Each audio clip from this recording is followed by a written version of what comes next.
Hi அஸ்ஸலாமு அலைக்கும். Welcome to my channel crown paradise. இன்றைக்கி நம்ம வந்து எம்மியான மசால் தோசை எப்படி வீட்டிலே பண்ணலாம் அப்படிங்கிறது தான் நம்ம இந்த வீடியோவில் பார்க்க போகிறோம்.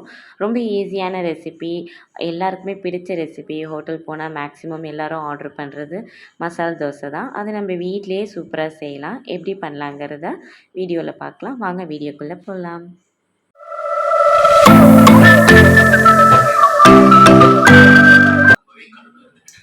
மூணு டேபிள் ஸ்பூன் எண்ணெய் எடுத்துக்கிட்டேன். இப்போது 1.5 பல்லாரி வந்து பொடியாக கட் பண்ணி அதையும் இப்போ எண்ணெயில் சேர்த்தாச்சு. இப்போ வந்து எண்ணெயில் வெங்காயம் வதங்கினதுக்கப்புறம் தான் வந்து நம்ம அடுத்தது சேர்க்கணுன்னா அவசியம் கிடையாது. ஏன்னா நம்ம ஸ்டஃபிங் தான் பண்ண போகிறோம். ஸோ அதனால் நான் இது கூடவே காய்கறி எடுத்துக்கிட்டேன். நான் கேரட்டும் பீன்ஸும் எடுத்திருக்கேன். இதுக்கு வந்து நீங்கள் வெறும் உருளைக்கிழங்கும் பச்சை பட்டாணியும் கூட வச்சு நீங்கள் பண்ணலாம்.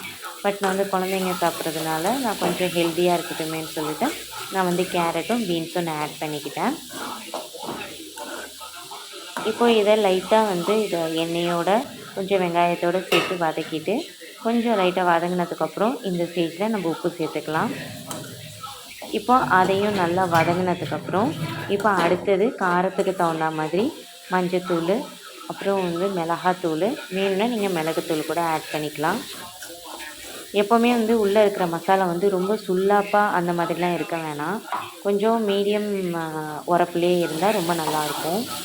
இது கூடவே வந்து மசாலாவில் வந்து சட்னி சேர்த்து அதுக்கு மேலே வந்து மசாலா வச்சு தோசையும் பண்ணுவாங்க. அது மைசூர் மசால் தோசை. இது வந்து நார்மல் மசால் தோசை. இப்போ வந்து இஞ்சி பூண்டு பேஸ்ட்டு, கொஞ்சோண்டு கறி மசாலா ஆட் பண்ணிக்கிட்டேன். இப்போ இதையும் நல்லா வதக்கிட்டு அந்த பச்சை வாசனை போகிற வரைக்கும் வதங்கினாவே போதுமானது. இப்போ நான் 2 உருளைக்கிழங்க நல்லா வேக வச்சு நல்லா வந்து ஸ்மாஷ் பண்ணி வச்சுருக்கேன். இப்போது இதை வந்து இது கூட நம்ம சேர்த்துக்கலாம். அப்புறம் அந்த உருளைக்கிழங்கு இருந்த ஏனத்துலேயும் கொஞ்சோண்டு தண்ணி கலந்து அதையும் நீங்கள் சேர்த்துக்கோங்க. இல்லைனா ரொம்ப ரஃப்பாக இருக்கும். கொஞ்சம் வந்து கொஞ்சம் க்ரீஸியாக இருந்த மாதிரி இருந்துச்சுன்னா நல்லா உங்களுக்கு வந்து தோசை மேலே அப்ளை பண்ணும்போது நல்லா ஈவனாக ஸ்ப்ரெட் ஆகும். இல்லை சில பேருக்கு வந்து கரடு முரடாக இருந்தால் தான் பிடிக்கும் உருளைக்கிழங்குனா, நீங்கள் அந்த மாதிரி அதுக்கு தகுந்த மாதிரி நீங்கள் வந்து ஸ்டஃபிங் வந்து நீங்கள் செஞ்சுக்கலாம். இப்போது தோசைக்கல்லில் நார்மலாக எப்படி நம்ம தோசை ஊற்றுவோமோ அதே மாதிரி தான். எண்ணெய் கொஞ்சம் அகலமாக நீங்கள் ஊற்றிக்கிட்டிங்கன்னா நடுவில் வந்து கொஞ்சம் ஸ்டஃபிங் வச்சு நீங்கள் வந்து அதை வந்து நம்ம க்ளோஸ் பண்ணும்போது கொஞ்சம் வெளியில் வராமல் இருக்கும். இல்லை சின்னதாக நீங்கள் தோசை ஊற்றிக்கிட்டு நீங்கள் கொஞ்சோண்டு ஸ்டஃபிங் வச்சாலும் ஓகே தான். இப்போ மேக்ஸிமம் வந்து நீங்கள் கீயே வந்து யூஸ் பண்ணுங்கள். அப்படி இல்லைன்னா நல்லெண்ணெய் யூஸ் பண்ணிக்கோங்க. நான் வந்து சாப்பாட்டு நெய் தான் யூஸ் பண்ணியிருக்கேன். நல்லா முருண்டு கிறிஸ்பியாக இருந்துச்சுன்னா ரொம்ப நல்லாயிருக்கும். இதுவே கொஞ்சம் மொத்தமாக நீங்கள் தோசை இருந்துச்சுன்னா அது ஊத்தாப்பம் மாதிரி போயிடும். ஸோ அதனால் எவ்வளோக்கு எவ்வளோ மெலிசாக இருக்க முடியுமோ அவ்வளோக்கு எவ்வளோ மெலிசாக செஞ்சு பாருங்கள். ரொம்ப நல்லாவே இருக்கும்.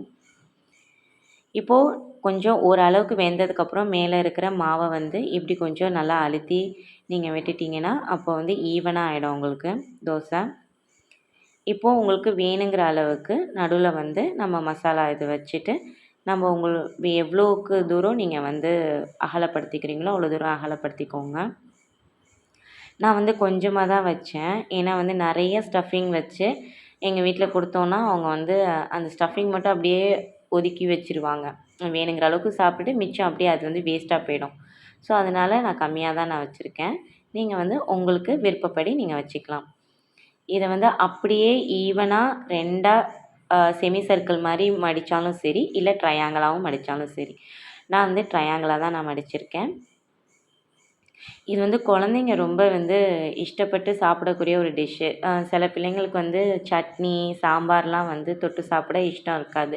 அந்த மாதிரி குழந்தைங்களுக்கு இந்த மாதிரி நீங்கள் வந்து மசாலா இது நீங்கள் செஞ்சு கொடுத்தீங்கன்னா நல்லா விரும்பி சாப்பிடுவாங்க.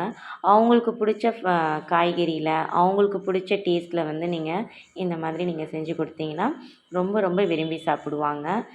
நம்மளுக்கும் வந்து அந்த என்ன சொல்கிறது, சட்னிலாம் தொட்டுக்கலையே அப்படின்னு சொல்லிட்டு இல்லாமல் வெறும் தோசை சாப்பிடக்கூடிய பிள்ளைங்களுக்கு இந்த மாதிரி நீங்கள் செஞ்சு கொடுத்தீங்கன்னா ரொம்ப டேஸ்ட்டாக இருக்கும். கண்டிப்பாக வீட்டில் ட்ரை பண்ணி பாருங்கள். நம்ம சேனலை ஃபஸ்ட் டைம் பார்க்குறாருந்தா மறக்காமல் சப்ஸ்கிரைப் பண்ணுங்கள். பிடிச்சிருந்தால் கண்டிப்பாக லைக் பண்ணுங்கள்.